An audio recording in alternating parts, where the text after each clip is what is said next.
Grace is one of the best 5-star characters that you can get right now in Zenless Zone Zero, and I'm going to be telling you guys how to build her because you might have her on your account, you might be wanting to build her, and while you might not be at in-game just yet to build her to her full max potential, you can definitely work on that right now before you reach the in-game, so she's even closer to the point where she actually needs to be at whenever you reach the in-game. And the reason why Grace is one of the best is because first of all, she has her toes out and she might just jostle your Let me stop. Let me gotta get sussy, okay, guys? I promised that I would not make this sussy, especially since I am re-recording this video. So, guys, let's go ahead and hop into a kit breakdown first. And if you haven't already, hit the subscribe button, gamers. You might like sussy content like this. Hit it. I'll hit a subscriber plug later in the video, too. But let's go ahead and hop into what she actually does now. But first of all, guys, she's an anomaly electric type character. And what this is going to mean, in basic terms, is that her main damage doesn't come from, like, crit rate, crit damage. It doesn't come from very straightforward methods. A lot of her damage is going to be backloaded. And that's just kind of the core ability of her kit, right? And essentially just hitting the enemy with a big anomaly buildup or a big anomaly shock at the end, you could say.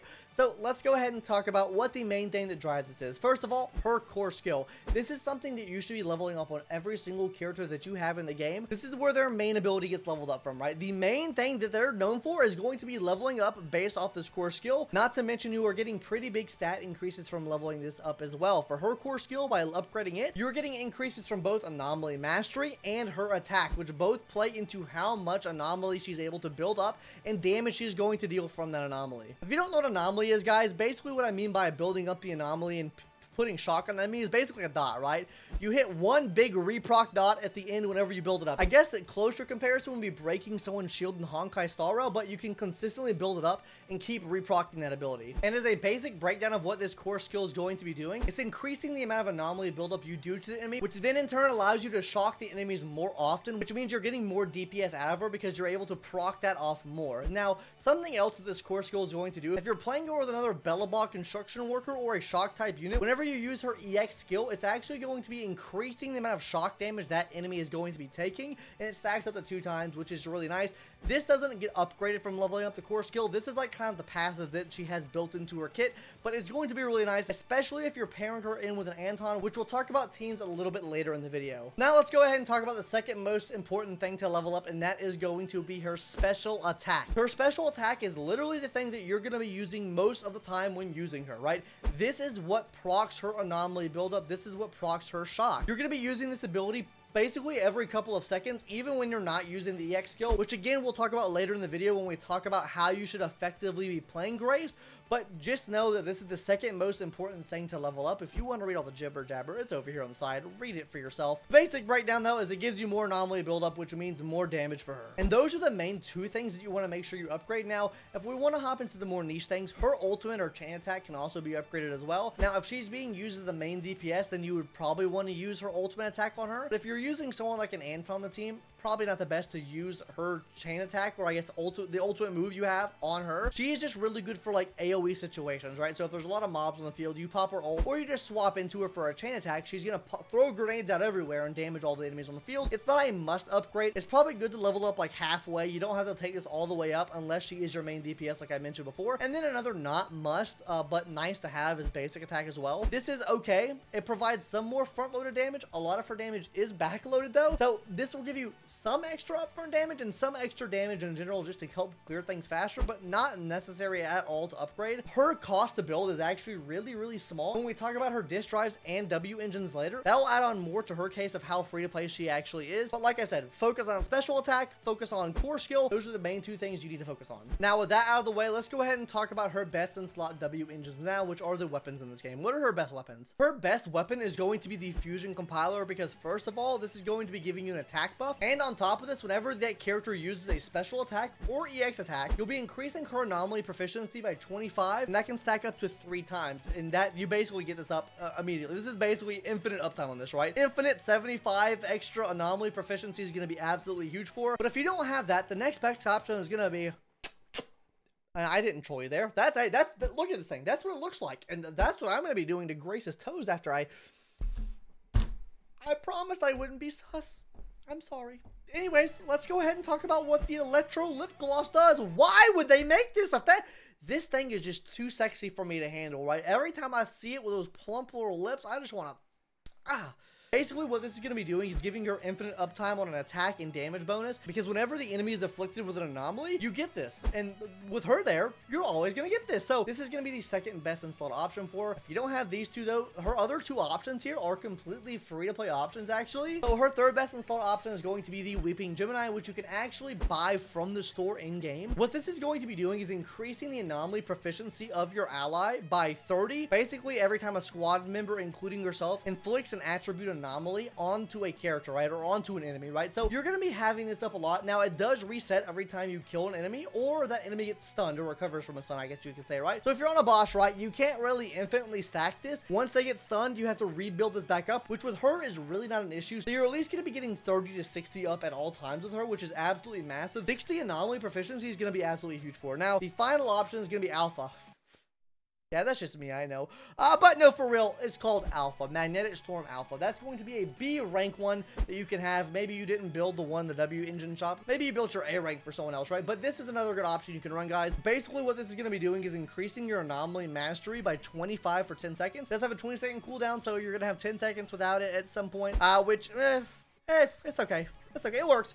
This is the last resort option, guys. If you don't have anything else, use this one. This will work well for you. It actually works better than some of the other 4-star options that are in the game right now. So definitely use this if you don't have any of the other 3 options we just mentioned. Now let's go ahead and talk about the part you've probably been waiting for, or maybe you're not even at this point in the game yet, but disk drives. But before we hop into that, hit the subscribe button now. I told you I do a subscribe plug. If you hit this timestamp, maybe you got scammed. Please, please, please hit that subscribe button, guys. I love doing Zenless Zone Zero content. I love doing Honkai Star Rail content. So please, before Miss Grace gets her toes and grabs your controller or mouse away, subscribe to the channel, please, God, I beg, because I surely don't want her to snatch my glizzy with her toes. Anyways, guys, let's go ahead and hop into the best disk drives now. And how disk drives work in this game, guys, is a little bit different than Honkai Star Rail or Genshin Impact. You actually have a 6-piece thing in this game, right? Well, it's not really different. I guess just the layout's different. You have 3 pieces that are HP, defense, and attack that are all flat. Those are the only main sets you can get. And the other 3 pieces are variable. But with this being said, you can run 4-piece and 2-piece sets, combine them together, or you can run 3 2-piece sets. It's really up to you. It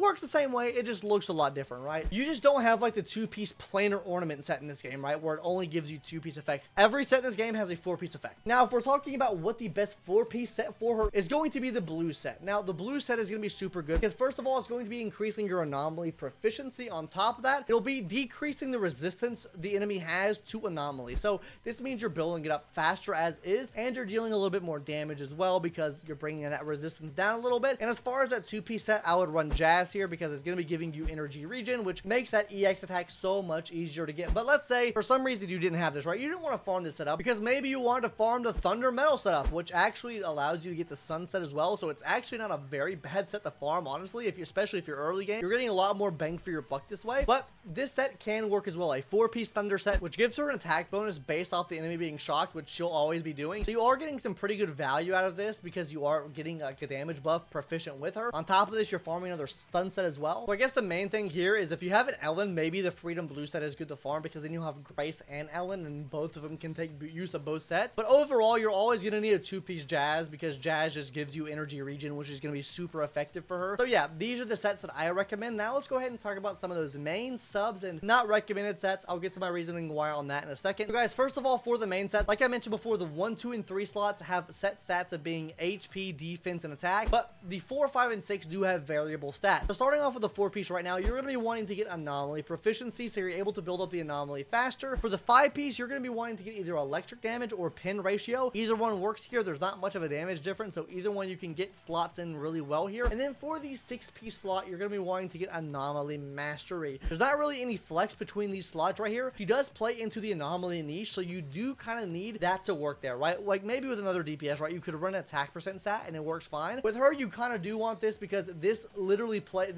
is the main damage of her kit, right? She doesn't play crit rate, crit damage. You want to be building into anomaly proficiency, anomaly mastery, and then obviously pin ratio is penetration on the enemy. Now, to Talking about the substats, the same story can be said here. Anomaly proficiency, attack percentage, and pin. These are the main 3 things you want to be focusing on as far as substats. Now guys, you're probably not at the point in the game right now where you should be even farming these up unless you've hit like above 40 by now, which probably most players still, as of recording this video, haven't yet. So just make sure you're farming correctly and not wasting materials where you shouldn't be wasting materials at, because realistically right now in the game, if you're early game, you should only be focusing on maybe getting main stats, not even sets per se, right? Sets are good, but focus on getting those main stats first, then you focus on getting the main stats in those sets, and then you focus on getting the substats in those sets when you have gold gear unlocked. And like I said, I'm not going to mention anything about recommended stats right now just because I'm not in game yet, so I'm not going to recommend you stats for being middle of the game right now, okay? That's just not what I'm going to do here. Well, when we get to the in-game, we maybe make an updated guide on this, giving like recommended stats. Now, don't click out the video just yet because you want to know about teams. What is the most free-to-play team you can use her on? What is a pay-to-win team you can use her on? And what is a middle-of-the-ground team you can use her on? We're going to be going over all 3, and on top of that, how to play her as well. Her free-to-play team is going to be her,